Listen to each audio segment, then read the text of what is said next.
Hey everybody, it's Steven GetMoneyMyrick here, and in today's video I'm going to be talking about the newest Transcendence hero, Fairy Queen Vesa. Did get released and we were able to play with her and test with her on the very first day, which is just awesome. So if you're appreciating this content, make sure that you're subscribed. I'd really appreciate it.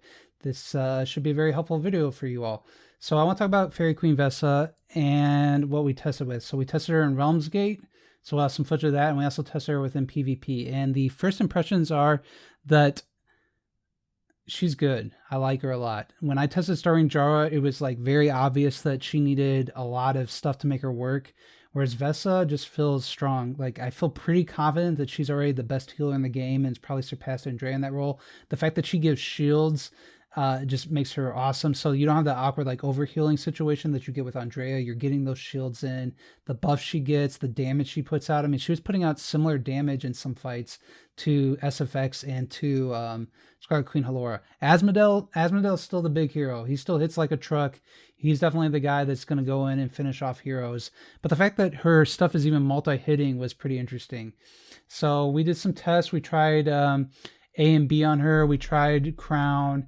We messed around with the stones a little bit. We got an attack stone, a crit attack stone. This is Weemick's account. It was formerly Envious's account, and he was kind enough to share with us all. So it's pretty low on dust. My gut is attack HP is going to be her best stone. Maybe attack heal effect HP, similar to Andrea. And again, the crown, just like Andrea. The build we used was a 2-2-4-2-2. And we did not reroll the resonance gear for any of these fights that you're seeing.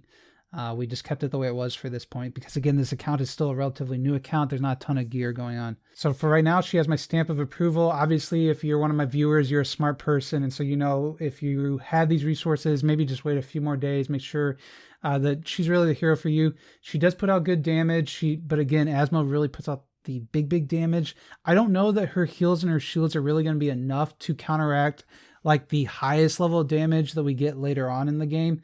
That'll be kind of interesting to see. That, you know, when I'm talking about like Vanquisher, I'm talking about the highest levels of Tower of Oblivion and Tower of Dreams.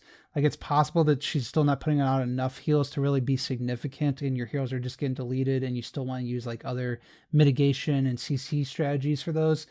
But I like her. I think she's really good. I think she's definitely going to find a home in a lot of lineups. She's got a ton of synergy with the fact that as heroes die, you know, she's silencing enemy heroes. The fact that she gets low, she comes back to life again. The fact that her heals are relevant and the damage she puts out is relevant. So I like her a lot. I'm not going to go out and say, you know, firm belief on the order. I think she's probably number 3 right now in my mind of Transcendence heroes you want. I think it's still Scarlet Queen Halora and still SFX, specifically if you're a newer account and you've got to push content, you got to push the Void Vortex, you know, and get higher levels there, because while her damage is good, it's not the SFX damage, it's not the Asmodel damage that you're getting. And then, you know, Asmodel and Starwing Jar are still a little bit more niche. But honestly, I think DH Games is doing an excellent job right now in how they're balancing Transcendence heroes. They're making them really interesting. And I'm really excited about the future of PvP in this game, because I think there is a lot of options about, you know, going sustained builds, splitting up your Transcendence heroes, but still having relevant lineups here. Hopefully you find this video helpful. Hopefully you enjoy the clips from our Twitch stream. Thank you again to Weemick for sharing it. Thank you to everybody in the chat that stopped by. And I hope you enjoyed this video, and I will see you on my next one. Bye. Here, she outdamaged everybody. But it is just like, okay, I think they're doing, I don't want to give them like too much credit. I think they're doing an amazing job at balancing like the Transcendence heroes. Like an extremely good job. Regular heroes, Donkey Maru, whatever, right? Let's check out this active here. Boom! I wish I would have slowed down just a little bit. Yo, dunks of chunks. There's some stats on the damage. Good healing. Look at very good heals right here. Lots of good healing.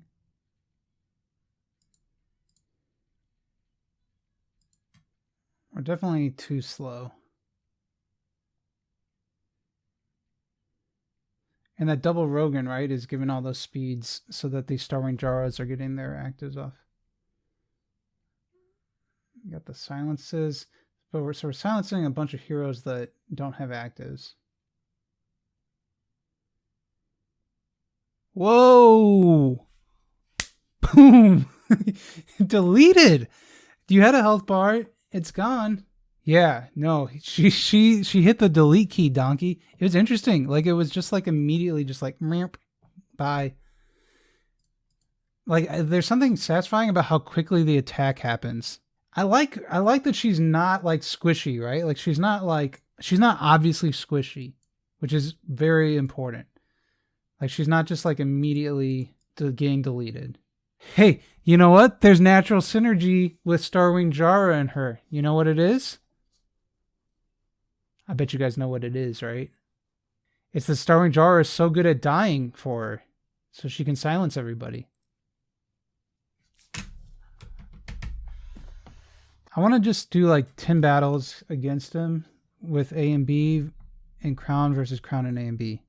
2 and 8. So we went 2 and 8 with the A and B on Vesa and the Crown on SFX. Let's put the Crown on Vesa and the A and B on SFX.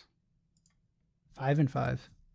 That's not necessarily like conclusive evidence, right? But it is very helpful to know, like, that at least together, A and B and her, like, it makes more sense to put the A and B on SFX than it does to put the A and B on her and put a Crown on SFX, which is like intuitive in a way, but it's helpful to know, right?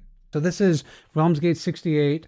We have taken out the Asmodel and we put a Staff Punisher on Vesa, which will increase her attack. So she'll be doing more heals and bigger shields and more damage. And I'm just kind of curious to see what the damage difference is.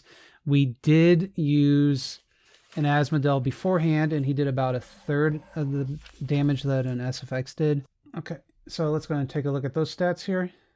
So did more damage than Asmodel did, and did about the same range though as damage that Asmodel did. So she's able to build up these shields, so she can't even heal because of all the shields she's putting out.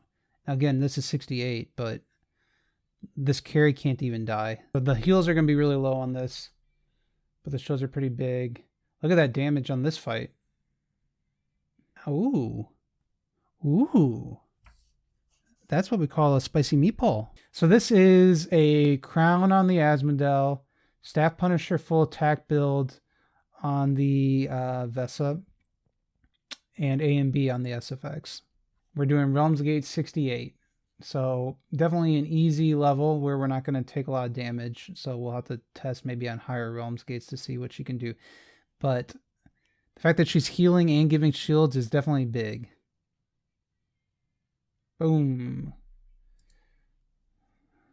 Okay. Now that is also interesting, because that was full attack build with the Staff Punisher, and Asmodel just had the Crown. It's possible that Asmodel killed people quicker than she was able to kill them. We're getting those round 1 actives on both of these heroes. Boom, boom, boom. You like that? Like, boom, boom. I like the animation for it. It's a good animation. And now we'll put the Staff Punisher back on Asmodel. I mean, those are the shields on the active are pretty large, relatively speaking. Like, you're getting like 15% past their health. Let me get another active there. Boom, boom, boom. Look at that shield on SFX. Did you guys see that shield on SFX? Ooh, baby. So low health heroes, right? I mean, considering she's wearing a Crown here and he has a Staff Punisher, I mean, that's pretty damn telling.